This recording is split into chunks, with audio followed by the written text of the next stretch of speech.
बस। हरे कृष्णा। तो आज हम चौथे अध्याय का श्लोक नंबर 10 पढ़ेंगे। दोहराते हैं श्लोक। वीतराग भय क्रोधा मन्मया मामुपाश्रिता। वीतराग भय क्रोधा मन्मया बहुवो ज्ञान तपसा पूता मत भावमागताः। तपसा वीत राग भय क्रोधा मन्मया मामुपाश्रिताः।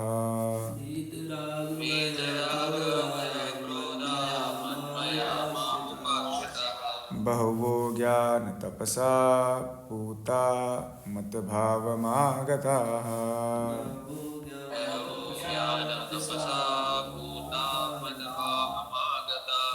अब देखो इसमें शब्दार्थ में अगर आप एक चीज़ नोटिस करें यहाँ पर, तो यहाँ बोल रहे हैं कि बहुवो मतलब बहुत जन्म लगेंगे उसको। बहुवो हो गया, क्या चीज़ करने से क्या करना पड़ेगा बहुत जन्म तक? ज्ञान तपसा, तपस्या करनी होगी और ज्ञान का प्रैक्टिस करना होगा। तब उससे क्या होगा? पूताः, वो पवित्र बन जाएगा। और मत भावम आगता, फिर वो मेरे दिव्य प्रेम को मेरे पास आएगा या मेरे दिव्य प्रेम को प्राप्त कर जाएगा, है ना। तो ये बात इम्पोर्टेंट है जो शब्दार्थ से समझ में आती है ना। कई जन्म लगेंगे, लग सकते हैं, है ना। ज्ञान और तपस्या का अभ्यास करना पड़ेगा, ऐसा है ना। पढ़ते अनुवाद। आसक्ति, भय तथा क्रोध से मुक्त होकर, तीन चीजें, आसक्ति, भय और क्रोध से मुक्त होकर मुझ में पूर्णतया तन्मय होकर और मेरी शरण में आकर बहुत से व्यक्ति भूतकाल में मेरे ज्ञान से पवित्र हो चुके हैं। इस प्रकार से उन सबों ने मेरे दिव्य प्रेम को प्राप्त किया। बहुत लोगों ने भगवान के दिव्य प्रेम को प्राप्त किया है। कैसे प्राप्त किया है? आसक्ति, भय और क्रोध से मुक्त होकर जब भगवान की शरण ली उन्होंने, और इस प्रकार से तात्पर्य पढ़ते हैं। अभी तात्पर्य बड़ा अलग है थोड़ा, है ना। जैसा हम सोच रहे हैं वैसा नहीं है, थोड़ा डिफरेंट तात्पर्य है, तो ध्यान से सुनिए। जैसे कि पहले कहा जा चुका है कि विषयों में आसक्त व्यक्ति के लिए परम सत्य के स्वरूप को समझ पाना अत्यंत कठिन है। ये बात समझ में आती है ना, कि जो विषयों में आसक्त है वो भगवान को नहीं समझ सकता। भोग ऐश्वर्य प्रसक्ता नाम वाले श्लोक से भी समझ सकते हैं। सामान्यतः जो लोग देहात्म बुद्धि में आसक्त होते हैं वे भौतिकतावादी में इतने लीन रहते हैं कि उनके लिए ये समझ पाना असंभव सा है कि परमात्मा व्यक्ति हो सकता है। ये देखो इंपॉर्टेंट बात। मतलब ये है कि जितना व्यक्ति भौतिकता में आसक्त होगा ना, है ना, जितना मतलब अगर उसके भौतिकता का जितना बढ़ेगा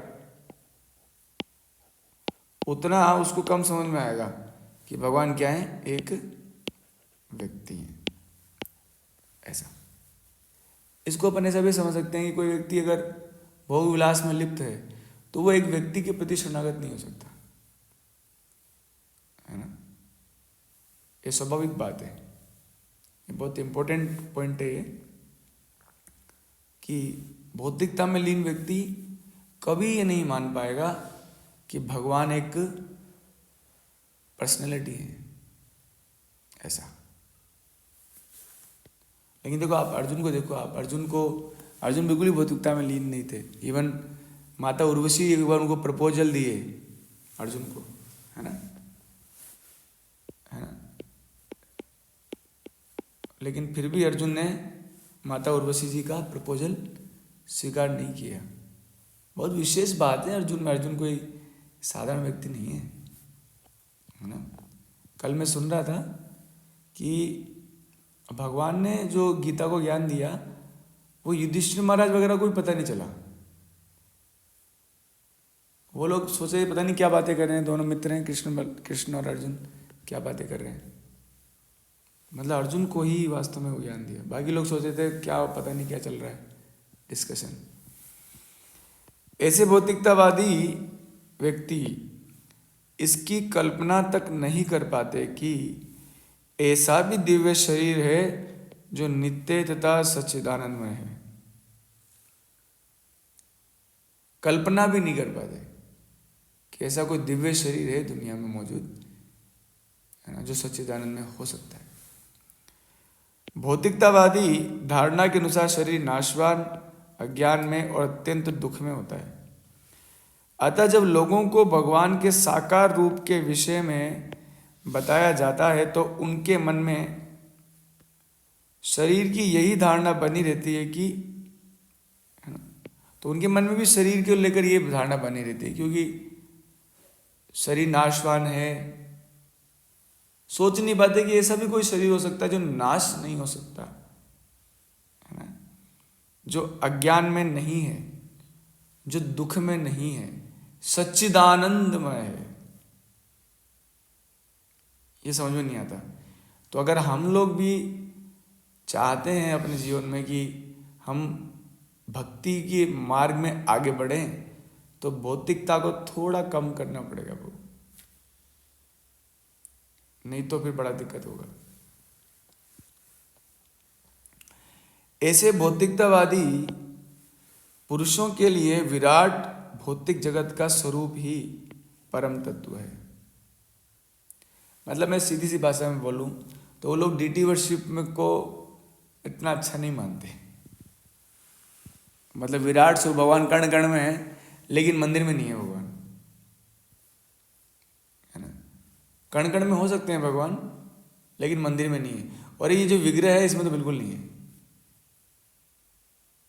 मतलब पत्थर की मूर्ति मानते हैं, धातु की मूर्ति मानते हैं, क्योंकि भौतिकता का प्रभाव उनके अंदर जो दिव्य चेतना को ढक देता है, ऐसा। फलस्वरूप वे परमेश्वर को निराकार मान लेते हैं और भौतिकता में इतने तल्लीन रहते हैं कि भौतिक पदार्थ से मुक्ति के बाद भी अपना स्वरूप बनाए रखने के विचार से डर जाते हैं। साधु जी, विचार से, इस विचार से वो लोग डरते हैं कि मुक्त होने के बाद में भी वापस शरीर मिलेगा। हे भगवान, इसलिए वो हमसे दूर ही रहते हैं कुछ लोग, है ना। ब्रह्म ज्योति में चले जाते हैं या ब्रह्मा कुमारी। ज़्यादातर लोगों को आप देखना बहुत ज़्यादा रुचि निराकारवाद में, बहुत बड़ा ग्रुप है निराकारवाद का, अलग अलग ब्रांचेस है उसकी। क्योंकि अब आप इसके हिसाब समझो कि दुनिया में भक्त कितने कम हैं। वैसे भी लोग अध्यात्म की तरफ जाते नहीं हैं, और अध्यात्म में भी दो श्रेणियां हैं, एक साकारवाद और निराकारवाद। तो निराकारवाद वाले जो नंबरिंग है बहुत ज़्यादा है वो, ऐसा। क्योंकि उनको डर लगता है कि यार वापस शरीर मिलेगा क्या, मुक्ति के बाद तो शरीर मिलना ही नहीं चाहिए। लेकिन वो नहीं जानते कि मुक्ति के बाद वाला शरीर सच्चिदानंद में होता है। और वो छोड़ो वो जी, भगवान हमारे भक्त तो बोलते हैं, भक्त लोग तो मुक्ति भी नहीं चाहिए। बताओ भक्ति मार्ग कितना हो जाओगे, है ना। मम जन्मनि जन्मनेश्वरे भवताद भक्ति अहेतुकी त्वयि। जन्म जन्मांतर तक आपकी भक्ति मिले, पता नहीं क्या सुख में रहते हैं। भौतिक जगत में रहकर वापस शरीर मिले, भौतिक शरीर ही वापस मिले, कोई प्रॉब्लम नहीं है, बट आपकी भक्ति हम कर सकें। ब्रह्मा जी का पद नहीं चाहिए, भक्तों के घर में कीड़ा बना दो। पता नहीं किस दिव्य सुख में लगे रहते हैं। क्या चक्कर है साधु जी इन लोगों का, भक्त लोगों का। उन्हें ये बताया जाता है, जब उन्हें बताया जाता है कि आध्यात्मिक जीवन भी व्यक्तिगत तथा साकार होता है, तो वे पुनः व्यक्ति बनने से भयभीत हो उठते हैं और वे निराकार शून्य में तदाकार होना पसंद करते हैं। तो आप समझ रहे हैं प्रभुपाद जी क्या समझा रहे हैं? अभी भय समझा रहे हैं प्रभुपाद जी, वीत राग भय। तो भय वाले कंसेप्ट पे अभी चल रही बात, भयभीत हो जाते हैं, बेनीवाल भू भयभीत रहते हैं कुछ लोग वापस व्यक्ति बनने से। सामान्यतः वो जीवों की तुलना समुद्र के बुलबुलों से करते हैं जो टूटने पर समुद्र में लीन हो जाते हैं। प्रत्येक व्यक्तित्व से रहित आध्यात्मिक जीवन की चरम सिद्धि है। यह जीवन की भयावह अवस्था है जो आध्यात्मिक जीवन के पूर्ण ज्ञान से रहित है। इसके अतिरिक्त बहुत से मनुष्य हैं जो आध्यात्मिक जीवन को तनिक भी नहीं समझ पाते। बहुत लोग हैं जो तनिक भी नहीं समझते आध्यात्मिक जीवन को। अनेक वादों और दार्शनिक चिंतन की विविध विसंगतियों से परेशान होकर वे ऊब उठते हैं और क्रुद्ध हो जाते हैं। तो अब प्रभुपाद जी क्रुद्ध को समझा रहे, वीत राग भय क्रोधा। तो प्रभुपाद ने पहले भय को समझाया, अब क्रोध को समझा रहे हैं कि बहुत सारी चीजें दार्शनिक चिंतन है, अनेक प्रकार के वाद हैं। अक्षय पात्रा है, इस्कॉन है, निराकारवाद है, ब्रह्म कुमारी है, और क्या है, रामपाल जी हैं, और क्या है, आनंद मार्ग में भी गया था 2-4 जगह। हाँ क्या है, हाँ आचार्य प्रशांत जी हैं, है ना, कई प्रकार। तो इतनी सारी चीज़ों को देखता है ना वो ओशो है ना, सदगुरु जी हैं, कई सारी चीज़ें हैं, है ना। तो परेशान हो जाता है व्यक्ति और गुस्सा हो जाता है, और गुस्सा होकर बोलता है मेरे को कहीं नहीं छोड़ना, मैं बढ़िया हूँ पर मेरे को सुबह चाय पीनी है, रात को सोना है, टीवी देख के बस, मेरे को कहीं नहीं जाना। कोई भक्ति मार्ग नहीं, सब से भक्ति मार्ग वाले भी झगड़ते रहते हैं हमेशा ही, तो मेरे को कहीं नहीं जाना है, ऐसा।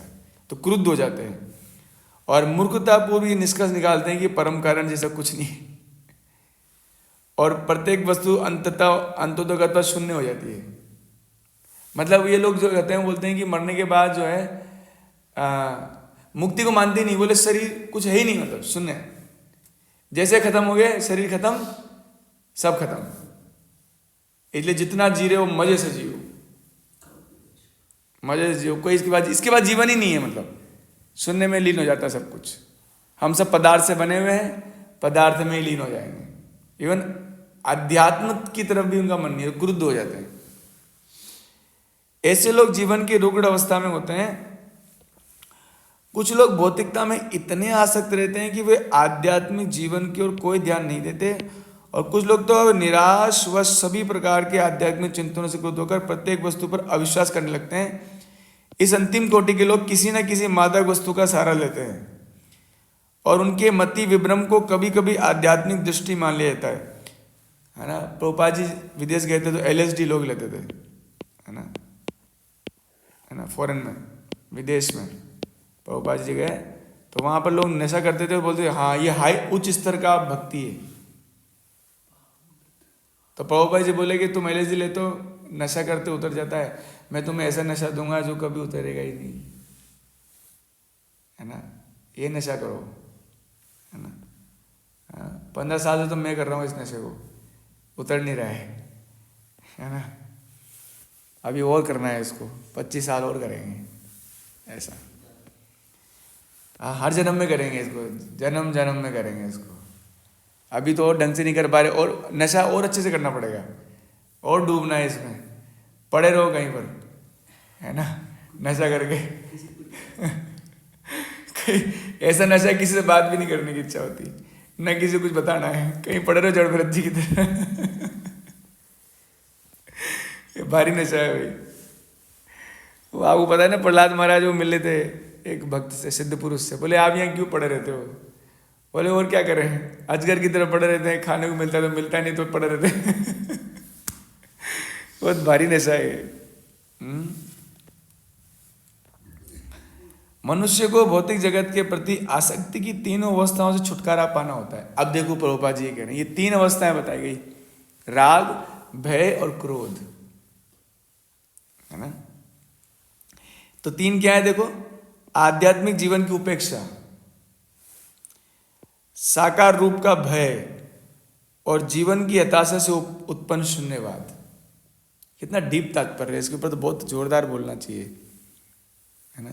एक तो शून्यवाद, है ना, एक आध्यात्मिक जीवन की उपेक्षा, और साकार रूप का भय। ये 3 समस्याएं हैं जो हम लोग स्पिरिचुअल लाइफ को फॉलो कर रहे हैं।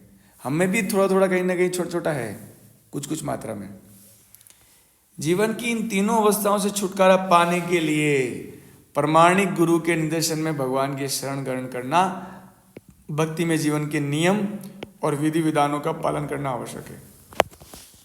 ऐसा तो मतलब अगर कोई चाहता है ना इस जगत से मुक्त होना, तो उसको ना कठोरता लानी पड़ेगी अपने जीवन में, है ना। निश्चित रूप से कठोरता लानी ही होगी उसको।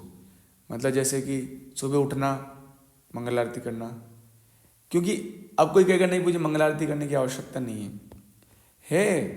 अगर इससे आवश्यकता नहीं होती तो हमारे गुरु महाराज परम पूज्य गोपाल कृष्ण गोसाई महाराज जी, वो क्यों सुबह सुबह 4 बजे जाके मंगल आरती, 4:30 बजे मंगल आरती करते है? इसकी आवश्यकता है। नहीं तो हम लोग निराकारवादी हो जाएंगे, पूजे साकारवाद को नहीं पूजेंगे ना, उनकी पूजा होते हुए नहीं देखेंगे, उनको स्तुति गान नहीं सुनेंगे, तो हम कभी भी विग्रह को व्यक्तिगत रूप में नहीं मान पाएंगे। इसलिए मंगल आरती आवश्यक है, हमारे अंदर जो निराकारवाद भरा हुआ है ना, उसको समाप्त करने के लिए। इसलिए बहुत दुख होना चाहिए जिस दिन मंगल आरती ना आ पाओ, उस दिन फास्टिंग करना चाहिए प्रभु, है ना। ऐसा भक्ति में जीवन की अंतिम अवस्था भाव या ऐश्वर्य प्रेम कहलाती है। फिर वो भक्ति साम्य सिंधु में बोला, आदो श्रद्धा तथा साधु संग अथ भजन क्रिया ततो नर्त निवृत्ति स्या ततो निष्ठा रुचि अतः आसक्तितो भावस्तुता प्रेमाम बुधय, बहुत मुश्किल है पढ़ना, साधका मनोयम प्रेमण प्रादुर्भवे भवेत कर्म। मैं सोच रहा हूँ इसको पढ़ना इतना मुश्किल लिखा कैसे, इसको रूप समझ लिखे कैसे, इसको पढ़ना इतना मुश्किल हो रहा है। प्रारंभ में आत्म साक्षात्कार की सामान्य इच्छा होनी चाहिए। मनुष्य ऐसे व्यक्तियों की संगति करने का प्रयास करता है जो आध्यात्मिक दृष्टि से उठे हुए हैं। अगली अवस्था में गुरु से दीक्षित होता है, नवदीक्षित भक्त उनके आदेश में भक्ति योग प्रारंभ करता है। इस प्रकार सदगुरु के निर्देशन भक्ति करते हुए समस्त भौतिक आसक्ति से मुक्त हो जाता है। ये जो राग है ना, आसक्ति, इससे मुक्त हो जाता है। मतलब प्रामाणिक गुरु, तो प्रामाणिक गुरु बना लिया तो वो जो कह रहे हैं चुपचाप करो, ज्यादा दिमाग मत लगाओ, ऐसे कैसे वैसे कैसे, चुपचाप करो, उसको करो कम से कम 2-3 साल, फिर करेंगे बात। उसके आत्म साक्षात्कार में स्थिरता आती है और वो भगवान कृष्ण के विषय में श्रवण करने के लिए रुचि विकसित कर लेता है। भगवान के विषय में रुचि आ जाती है उसको, धीरे धीरे धीरे धीरे धीरे धीरे धीरे। इस रुचि से आगे बढ़कर वो कृष्ण भावनात्म में आसक्ति उत्पन्न होती है, वो भाव में और भगवत प्रेम के प्रथम सोपान में परिपक्व होती है। ईश्वर के प्रति प्रेम ही जीवन की सार्थकता है। प्रेम अवस्था में भक्त भगवान की दिव्य प्रेमा भक्ति में लीन रहता है। अतः भक्ति की मंद विधि से, ध्यान दीजिए साधु जी, मंद विधि, धीरे धीरे होगा, मंद विधि, धीरे धीरे रे मना, धीरे सब कुछ होए, माली सींचे सो घड़ा, ऋतु आए तो फल होए, है ना। तो हमारी तो भक्ति लता है, इसमें तो पानी डालना ही पड़ेगा, डालना ही पड़ेगा। प्रभु जी आनंद नहीं आ रहा, अरे फल अभी थोड़ी मिलेगा यार, हाँ, आनंद नहीं आ रहा, आनंद नहीं आ रहा, हाँ, तो फिर क्या वो आनंद के लिए बाहर जाओगे क्या? बाहर भौतिक आनंद चाहिए क्या तुम लोगों को? हाँ, अरे अभी आनंद नहीं आता भाई, है ना। आम का वृक्ष लगाया हमने तो तुरंत फल मिल जाएगा क्या? नहीं मिलेगा ना। तो कम से कम 5-7, कम से कम 10 साल तो बिताओ आध्यात्मिक जीवन में। ऐसे क्या मतलब अधीर हो रहे हैं हम लोग, तो अधीर नहीं बनना चाहिए, धीर बनो, धीर, उत्साह, धैर्यात, निश्चयात, ऐसा। समस्त भौतिक आसक्ति, व्यक्तिगत आध्यात्मिक स्वरूप के भय और शून्यवास से उत्पन्न हताशा से मुक्त हुआ जा सकता है। तभी मनुष्य को अंत में भगवान के धाम की प्राप्ति हो सकती है। जगत गुरु श्रील प्रभुपाद की, सभी भक्तजनों की। हरे कृष्णा कृष्णा कृष्णा हरे हरे, हरे राम हरे